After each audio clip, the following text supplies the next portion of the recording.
Hey everybody, greetings from the Dirt Bag. This is where I go when I want to sit and talk to you guys about what's going on behind the scenes at my family's greenhouse and nursery here in Posen, Michigan. And this week it is all about the plants. When I was last in the Dirt Bag, I was getting ready to go pick up plants, and then I did a video about that.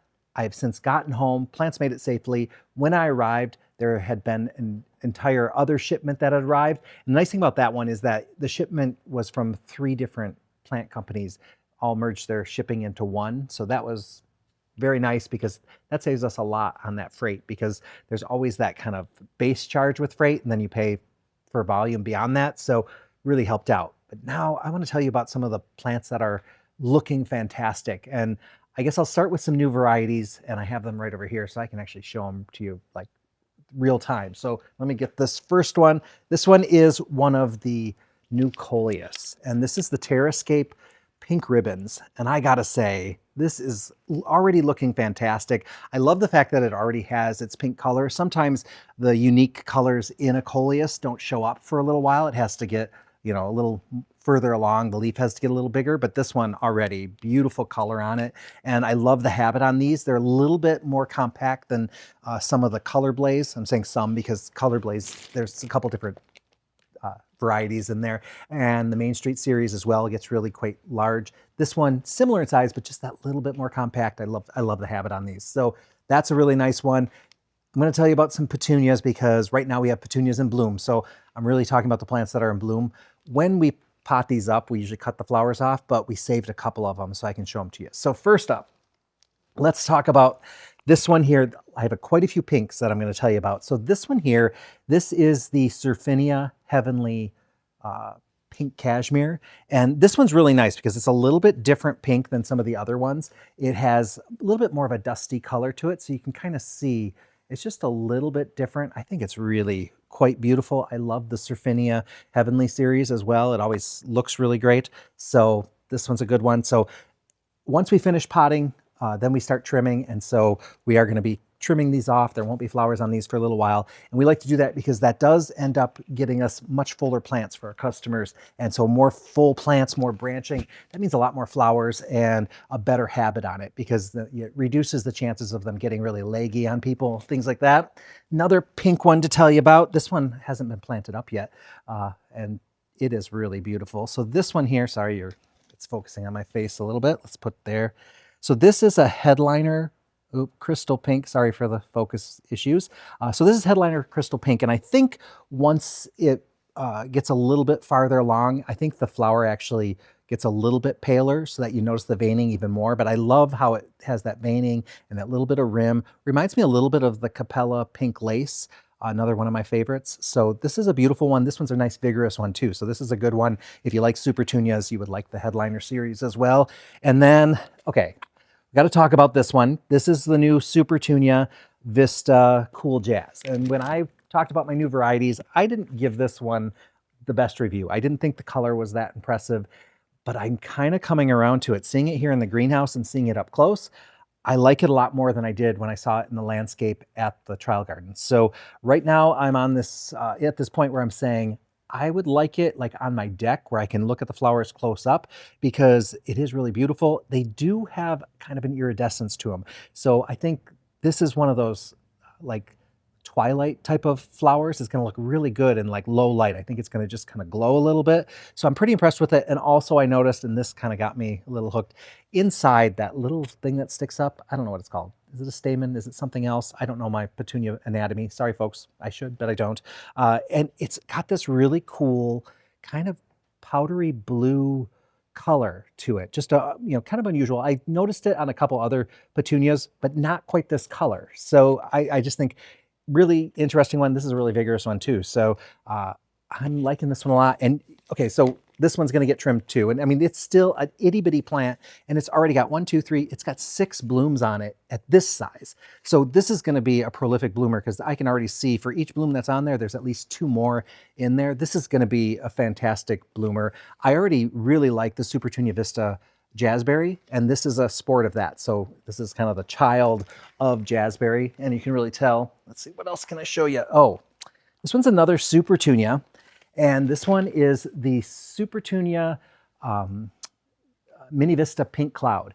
And when I talked about this one, I had talked about the fact that it is very similar to the Itsy Pink. And I love the Itsy Pink, but the downfall of the Itsy Pink is that it was a late bloomer. Well, so far, this one is just got so many buds on it. It's already in bloom. It was, I mean, and we had trimmed off the buds already. So, and these were planted 2 weeks ago. We still have some time that we're going to be taking care of these. So this is going to be nice and big and full of flowers. This one's going to be impressive. I think it's going to have everything that the Itsy Pink had, but it may, now it's hard to tell because maybe this plant was farther along when we got it than when we got the Itsys, although 2 years in a row, the Itsys were pretty slow. So the fact that this one's already blooming, that impresses me beyond belief, because I was waiting for it to be the slowpoke and it's not. It's really doing well. Okay, I still have 2 more petunias. So we'll do 2 more petunias and then we can move on to some other plants. So where do I have them? I'm reaching blind here. I better get up. Okay. Okay, so I'm going to do some yellow petunias. So there's 2 yellow petunias that I'm going to tell you about. The first one is the Crazytunia Bananarama. And this one, it's a nice kind of buttery pale yellow with a cool kind of burgundy type throat. This thing had so many big flowers on it. It had a wonderful habit. Just really love how this one grew. So very impressed with this one. And I, in the past, have been a little leery with some of the, or annoyed with, I should say. I was a little annoyed with some of the Crazytunias because the coloring wasn't always consistent. This one, everywhere I saw it, it looked very consistent. So love that. And then I have another Crazytunia to talk to you about. Let me get that. Here it is. Okay, here it is. This is Crazytunia Yellow. Sorry, let's get that focus going. And this one, I am going to call it, this is probably the most true yellow of all the petunias that are out there. It's really beautiful. It's got a big bloom, had lots of flowers too when I saw it. And this color is just kind of a nice, it's yellow, maybe with a little bit of that kind of mustard hint, which gives it some intensity, but doesn't look mustardy, you know? So this is a really nice one. When you compare it to something like the Bee's Knees, which is another fantastic petunia, and Bee's Knees is the same as Supertunia, Saffron, Finch. Those have a little bit of a color, like they're kind of paler on the outside and darker on the inside, and that gives them more of a velvety effect. This one has kind of got a little bit more of a flat color to it. I love them both. So if you were trying to make me pick one or the other, it would really depend on, do I want that kind of bold yellow or do I want that more velvety yellow? That would be the difference between the two. There is also another new yellow called Capella Hello Sunshine. That's a really nice one. That's pretty good yellow. It's a more compact plant than these here. And I like it better than the Capella Hello Yellow, which actually has a little bit of green cast to it in the flower. So the green cast is similar to the green cast that you might find on the Supertunia Mini Vista Yellow, which that is a very vigorous plant, very floriferous. But it, you know, the flowers, they're a good yellow, but they do have that, just that little tiny hint of green. When you compare it to this, it's quite a difference, but beautiful nonetheless. Otherwise, other plants, another new variety, I don't have it here with me, but I will tell you about it, is a new Tradescantia called Pink Paradise. The color on that is really beautiful, really intense pink, super happy with it. It is a lot less robust at this point compared to like the traditional Tradescantia. And so we'll see how it grows. It may be a little bit slower grower, or maybe it just came in smaller and it's just taking a little longer. Hard to tell at this point, but the plants that we have right now are quite a bit smaller. Thrilled that our Verbena is looking really good this year. We've got lots of blooms. It is time for us to cut them off. So as soon as we're done potting up all our plugs, then we go right into serious trimming. And the Verbena, Calibrachoa, and Petunia, those are plants that probably are going to be trimmed at least 2 times before they go home to customers, because those are ones that we really like to get them nice and full for you. So we've got a lot of trimming ahead. There's a lot of other plants that we trim as well, but those are the ones that we are constantly going back to because it also increases usually the flower volume on them. So kind of important. A lot of the Coleus will pinch, but there are a lot of Coleus like that TerraScape series.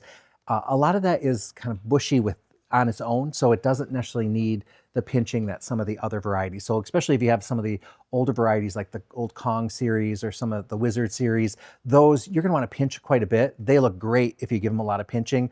If you don't, they can get a little kind of leggy, or they'll get so big and then like a piece will break off. Not a problem because it grows back and fills in really nice, but it will look a little rough for a little while. But sometimes it happens with Coleus, no matter what kind you have. So those are some of the new varieties. I'll show you photos of any other. I'll do a little walk around and show you anything else that's blooming. And so I'll show you some photos from there. Otherwise, another update that we have is that Angelonia that I had shown pictures of last week. There was the white had kind of crinkly leaves. Bad news on that one. I had sent the picture to our grower and they wrote back and said, oh, that's broad mite damage. It's been sprayed for broad mites. We checked it under the microscope and there's no evidence of broad mites that survived, but we never should have shipped it out to you. And I wish they hadn't, because now I'm kind of in this little panic of, oh gosh, were there broad mites in there? Have they moved around? We had them placed, I wouldn't say in true quarantine, but we had them away from other plants. So hopefully it was isolated enough. So we need to throw just those affected ones, they said, out. We're keeping an eye on all of them, but the other ones all seem to be doing okay. So I'm not too worried about that. What other plants do I need to tell you? Oh, the one that the staff are talking about like crazy are the lithops, or living stones. Very interesting plant. This is a plant that barely needs any water. In fact, there's like whole stretches of time that you don't give it any water, just let it be dry. It comes from like the deserts or the rocky, dry areas of Africa. So people are having a lot of fun with that. In fact, they're even naming them because they have their own little personalities. So kind of fun one. Do I have other things? I think that's where I'm at with plants. I do have another thing that's really annoying me though, and that is plant tags. They're really important to us. They're really important to our customers, but I get really frustrated because we have one company that we got our plants on Monday. They did not deliver our tags until the following Monday. And that's a serious problem when you're in this business, because number one, it is so much easier to just put the tags in while you're planting. You end up, everything's organized. There's a lot less chance of there being errors if everything's done at that one time. Also, now we have to go back in, put the tags in, because they did arrive a week later. We have to go back, anything that we planted, put those tags in on the benches. And the benches aren't at a good work height. So that can be a little backbreaking. So we either have to have our staff bending over in an uncomfortable position, or they have to get like a wagon or a cart type of thing, and then they have to lift each tray and do it from that way. So either way, it's inconvenient. It's a lot more time and labor that we have to put into this. And so I don't like that. And tags in general are annoying because if they cancel a plant, we usually still get the tag. And then there's some plants that arrive that they just don't send the tags. So that is kind of the bane of the existence of anybody here. I don't mind, having the tags or even the tag requirements that they have, because they do help sell.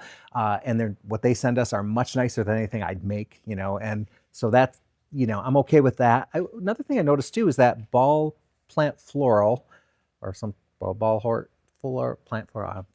I can't remember. They have funny names. They changed their tags this year. So in the past, they've always had bigger tags, kind of on the scale of the proven winner tags. This year, they have gone to a little bit smaller size. To me, it doesn't make a difference if they're bigger or smaller. I guess I prefer the smaller ones, partly because they don't get in the way of watering. Some of the big ones, when you're watering, sometimes the tag can kind of flop down if the water hits it right, and then the water sheds off of the plant. So smaller tags doesn't bother me. Plus it lets the plant show off a little bit. Information's the same on either one, so it doesn't really matter. But I will say some people are really drawn to those big colorful tags. So, one of those things. We did have some furnace problems. So it happens every year. I mean, we had everything kind of ready to go, but then we had one furnace that was really acting up. So we called our furnace guy, and he's in his 80s. So he's still going strong and going gangbusters. But it was nice because he actually sat down with my niece, or I shouldn't say sat down, but worked on it with my niece. And she was a mechanic in the Air Force. And so when she was there, she not only worked on vehicles, but also on things like generators, furnaces, air conditioning units, all those types of things. So she was able to talk the talk with him. She knew exactly what he was talking about. And he was kind of giving her the tips, like, these are things to watch out for. This is how you clean this. And she said that was really helpful because in the Air Force, she didn't necessarily learn how to diagnose problems with the things. She was just taught how to fix them after they had been diagnosed. So she was like, it's going to take me a while to kind of figure out this whole diagnosing issues with the furnaces. But it's nice having someone on site who can do that. Our other furnace person, I really regret to say, had passed away last month, and he was in his 30s, so very young. He's a relative of mine, and everyone was shocked. The family's devastated by this. So do include Nick in your prayers because he unexpectedly passed away and everyone's pretty shocked. So sorry to, go, and something a little down, but I do hope that you guys can all say a little prayer for Nick. Our family and his family will definitely appreciate it. So may you rest in peace. And there is a new report out that I thought I'd tell you about. It's from the USDA. I think it's something they put out every 5 years, and it's just kind of a report on the state of the horticultural industry. And so they count any businesses, I think, that sell over $10,000 or more of horticultural crops. And this isn't just selling like retail, like a greenhouse or nursery. These are also the producers that sell to us or sell to other sources and that type of thing. So they said it is a $18.3 billion industry. And a couple of interesting things that came out of this. They did note that pretty much all of the categories have gone up in sales in the last 10 years, or 5 years, in the last 5 years. And so nursery stock up 17%, annual bedding and garden plants. So annuals, these are the, kind of the dress up your yard kind of plants that only last a year, up 19% in the last 5 years. Sod, sprigs, and plugs up 34%. Potted flowering plants up 7%. So that one actually had the smallest growth. Potted perennials up 47%. So I like seeing that because perennials, are on, plants that keep coming back. And I just went and attended a webinar about native plants. And I think that's part of what's driving the rise in perennials. There's really a lot of interest in these native plants. And the company that was hosting it was one of the nurseries that we work with, along with a brand called American Beauties. So if you think of brands, you think of like Proven Winners, Monrovia, Southern Living, all those kind of things. American Beauties specializes in North American native plants. So they might not have plants that are exclusive to their line. So they might be selling, a salvia that can be sold under other names and that type of thing. But all of their plants are specifically very close to their native parents. Some of them are going to be cultivars. A lot of them are kind of the originals. And a lot of them have been bred to just be better habits, but still really good for pollinators. And what I like about their plants is that they have a commitment from all of their growers that they won't use any of the listed chemicals. So they have to be kind of, I guess, organic. There's certain, or pesticides, I should say. So they're avoiding pesticides. I think, there's just a very small list of pesticides that they're able to use. I'm not sure, like it might be things like neem oil. I don't know what is on their actual list of things that these growers can use, but they're very strict on it. And so, it's nice. They have really nice tags as well, and all the tags have QR codes. So when you're in the nursery, you can snap a picture of it and learn more about the plant, or you can go to their website and you can kind of study the plants before you go. So I like it. It's nice. Again, they are North American natives. I know a lot of people have different definitions of what they want in their natives. So some people want a much more like regional, like Great Lakes region native. And so you can go to their website, and I think they do tell you what its native region is, so you can narrow things down a little bit by doing a little research. So anyway, thought that was interesting. They also have a couple other products or areas here. Propagative horticultural materials, bare root and unfinished plant materials. So that's the kind of stuff that we would get in that we grow on for a little while. So like that plug that I showed you, or sometimes we get bare root trees or shrubs, or we get just things that are too small to actually sell to the public.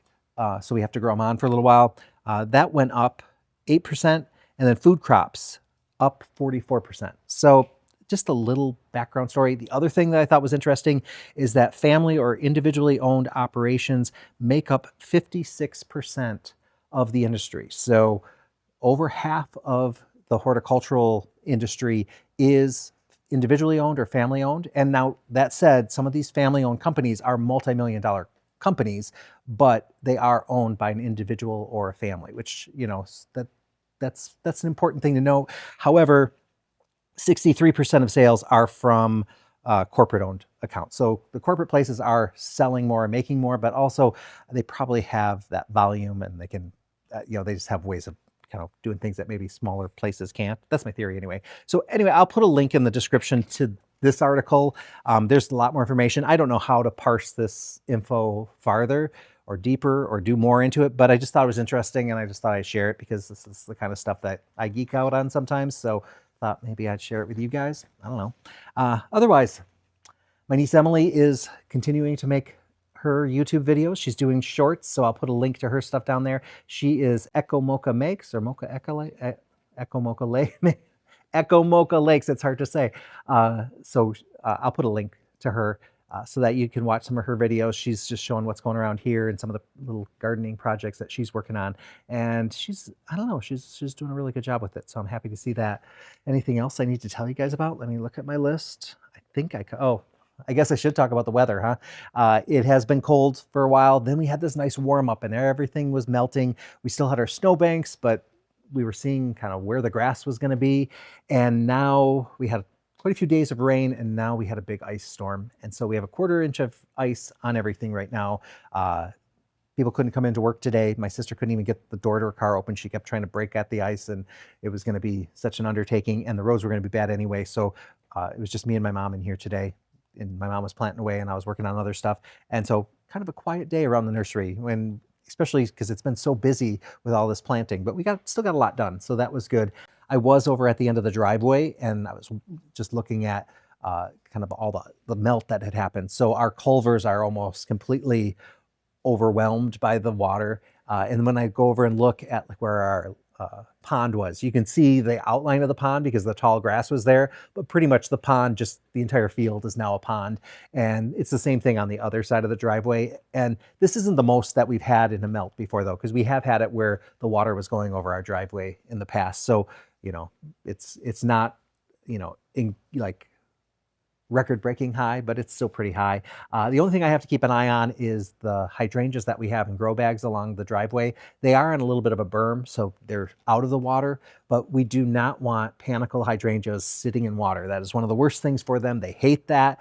And so that's a thing to note. Like if you had a panicle hydrangea that didn't do well or it died on you, go out there right now and look at that location. Is it in water? Is there standing water there? Because there's a good chance that could have been the cause of what had killed it. So keep that in mind. And I'm talking specifically about panicle hydrangeas. Some of the other hydrangeas are a little more resilient to that. Some of them are not. I know the panicles, not so much. I know arborescens can handle a little bit more water. The others, I'm not entirely sure.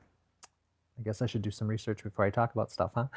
Anyway, I guess I'm going to leave it there. Oh, I do have to thank some people. Let me get my other piece of paper. We had some more donations for the 4-H program. So Betsy Harris gave us $50, Lisa Smith gave us $24.99, and Francis gave us $50. And our grand total for what we raised for the 4-H programs was $606.23. So I really appreciate everybody who participated, either whether you bought through the Vego Garden site with my code, or if you gave a super thanks, or if you gave locally to your local either 4-H or another kind of program, that's okay too. I just want people to be supporting that kind of stuff, especially with young people. I think that's really important. So thank you to everybody who participated. Thank you to everybody who's left comments recently. Absolutely love it. And hey, that's all for now. I'll see you guys all very, very soon.